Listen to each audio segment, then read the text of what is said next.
Okay mga kaming, good morning. Ang video natin ngayon about dito sa printer. Meron ako dito tanggap na L3210. Tsura niya. Bago pa siya. Alas parang hindi pa na rin. Ang problem nito ay nagbi-blink yung power tsaka yung dalawang light.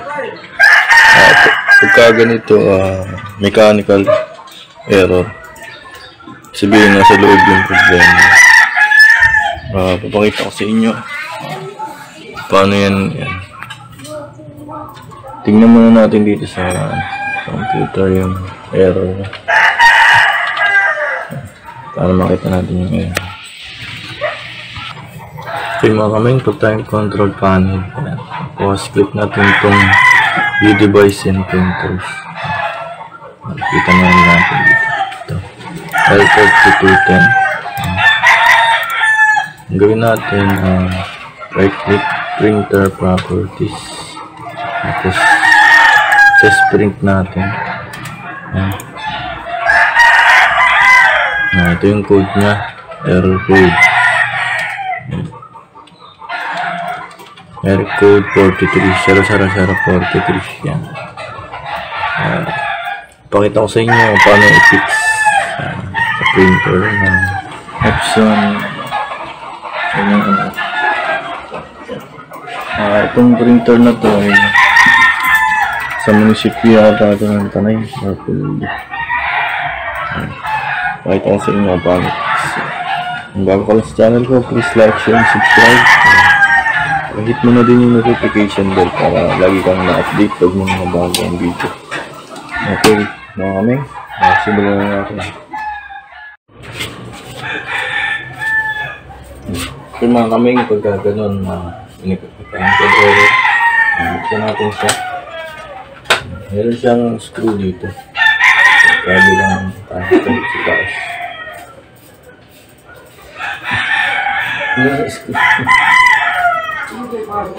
Tinanggal na, binuksan na siguro.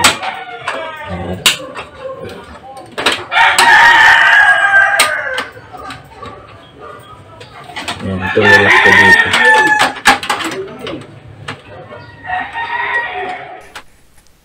Ayan mga kaming, nabuksan na natin yung yung scanner para may task natin. Tanggalin ko lang yung flex para matanggal natin yung mismong scanner niya. Para ma-check natin kung ano yung sira or trouble ng Yan. Itong cover niya, yan, nakalock lang yan dito sa may flex. Yan.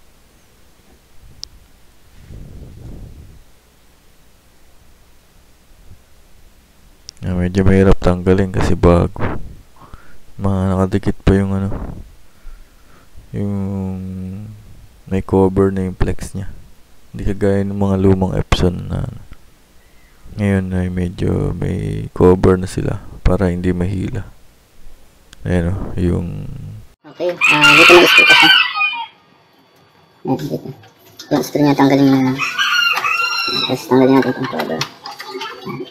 Angat lang naman.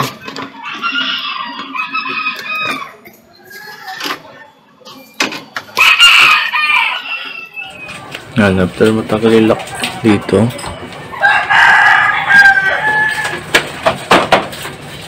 yan, tataas nyo lang siyang ganyan. Tanggal nyo yun.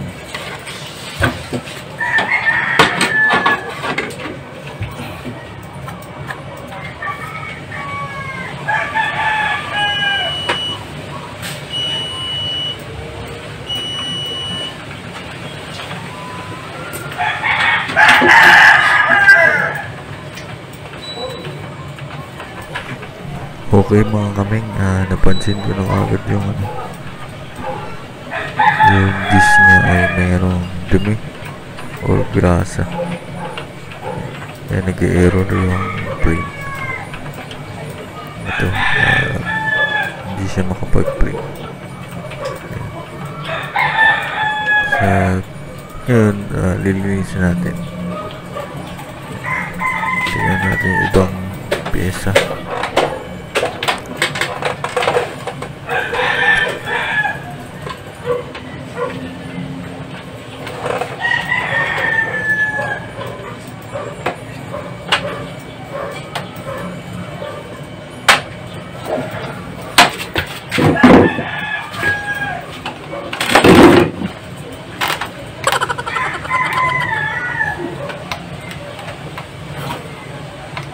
And dito mga kaming, tine-check ko yung mga spring kung natanggal pa o nawala sa align yung mga spring tsaka yung ibang components. Kita ko naman na okay naman siya kasi halos baga pa ito, hindi pag-aanong siguro nagagamit, nag-error lang talaga. Bagong-bago pa yung probe, konti pa lang yung alikabok. Siguro mga months pa lang itong printer na ay nag-error. I-check ko yung mga ibang parts. Okay naman, naman ako nakita. May mga may napansin lang ako dito na may dumi, parang grasa yata. Linisin natin.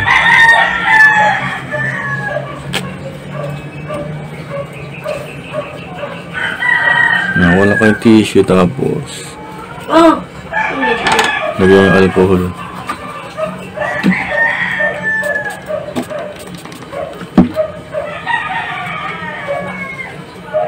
Sikutin nyo lang ito.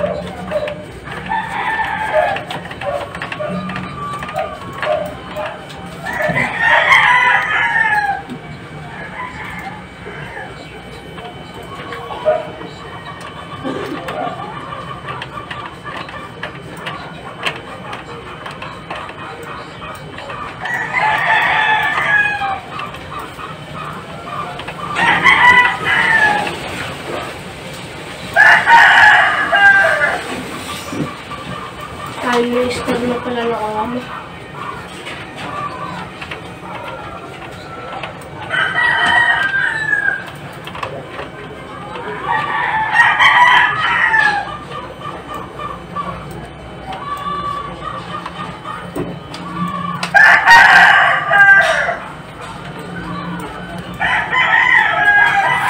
Ayan.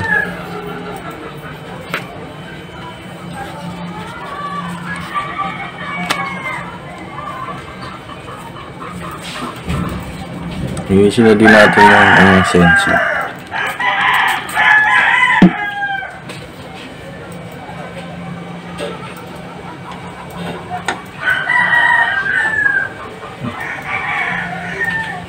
Hindi siya doon.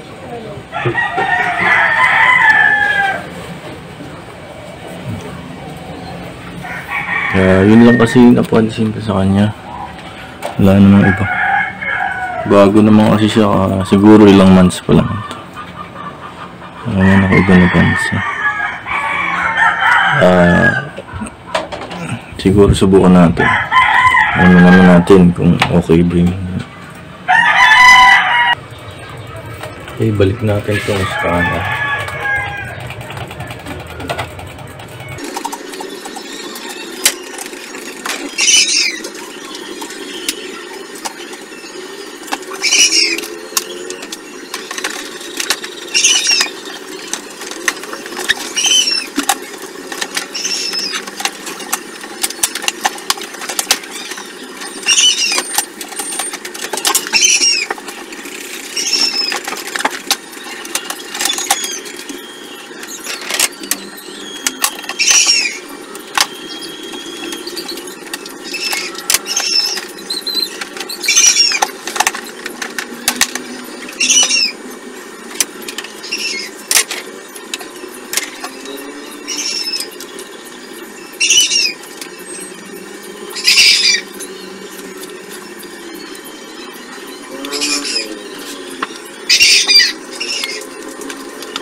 Ay, saksak na ako. Sa likod niya lang. Ito, iba talaga. Sa likod niya lang. Doon sa likod. Ito.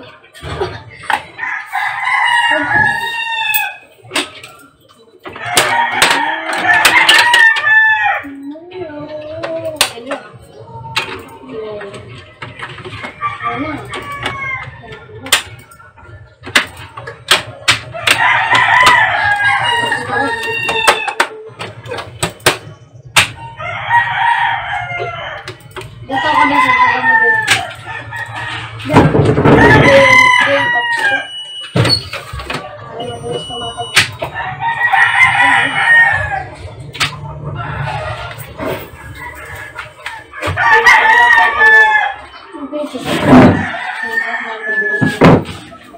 Ayan, mintin siya.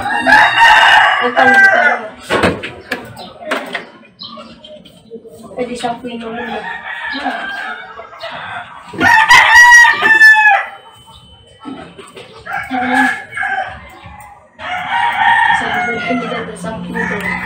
Hindi natin kung mag-error.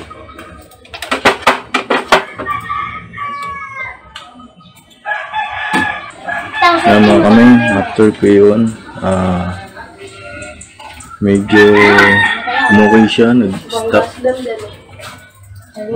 Subukan natin Siya, umang ka sa akin. mag-print. Ang bilis, Gogi! Ito na lang pa. Wait lang, makato ko na yun. Okay, subukan natin ito. Scan ko na lang ito. Meron ba? Wala ba rin? Meron ba? Wala. Color. Kaya mo na. Palagi ko yung problem din ito ay ayan. Parang wala pa rin ito. Yung level na yung black. Yung color niya okay pa. Pero yung black ay halos empty na. Tapos pansin niyo yung print out niya ay malabo. Ayan. Or malabo lang talaga yung scan na. Okay naman na siya. Yun. So, naging error niya. Likot ka nga dyan. Ayan, makikita niyo. May grasa na mano dito. Dumi. Sa kanyang PF scale at ang tawag rito. Yan. Karon siya yung umaano sa sensor dito sa ating sensor. Yan, yung ginawa natin, nilinis natin, tapos nilinis din natin yung sensor niya. Para isang lang. Tapos testing tayo. Okay naman siya. Kung nga naman, mag-refill na tayo ng ink. Ayan, lalagay ko na siya. I-press lang natin. Okay mga kameng, yan. I-press natin siya para bumaba yung ink. Yan. Hintayin lang natin hanggang mapuno. Tapos tanggalin na natin. Yan. Puro mga 3 minutes or 1 minute. Yan. Basta pag napuno na yung dumating na sa level max level na yung ink, ay alisin nyo na kung masobrahan sa ink. Yan.